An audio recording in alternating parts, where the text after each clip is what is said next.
Meyler is set to take the reins of Kerry Hurling. Meyler, originally from Wexford, will return to his native county as senior hurling manager. Meyler is set to take on the Rebels' top job on a 2-year term. I was born in '56 and my father then had photographs of the '56 All-Ireland. He got them framed, he put them up in the bar at home, and where you saw the records and you saw Wheeler and you saw Art Foley and all of those. By the time I was 3, 4, 5, I would have seen this picture, this frame of the Wexford hurling team playing Cork in '56. 2 minutes to go. Ryan passes it into right. Up he goes, palms the ball, goes round his man, and there it is, the goal to settle the match. It was really the start of my kind of love affair with hurling. This was something that you could aspire to. My relaxation is in the garden and in cycling. I absolutely love, pottering around in the garden in the morning. Then I get up on the bike and I go cycle for an hour, 2 hours, 3 hours. That allows me to get away from everything, and that's really where I get my relaxation from.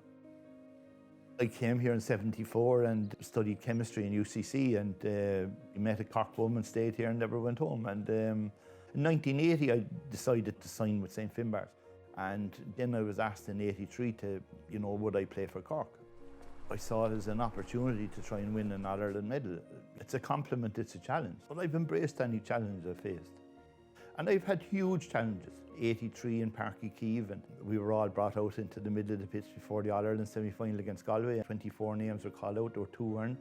I was one of those, and then I went back out to the bars that night and I trained as hard as I could. In my day, you come in, you just togged off, and you went out, you trained, you came back in, had a bit of grub and went home. You need to look at the player outside of the 3 hours of training.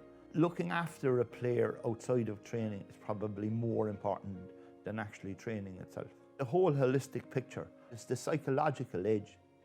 There's pressure from outside, but we all put pressure on ourselves to achieve your objective, to achieve your goal. I've achieved that as a player, but I haven't achieved it as a manager, and that's ultimately what you want to do. The expectation in Kerry and Carlow is that you want to compete. You're not going to win the All-Ireland.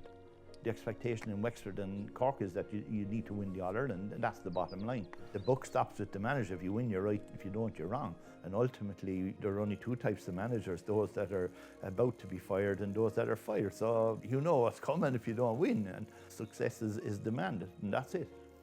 Challenges are only obstacles put in front of you to test you. Embrace the challenge. Look forward to the challenge. Always look forward to it, because it's an opportunity. I've always tried to leave the county in a better position than what I found it.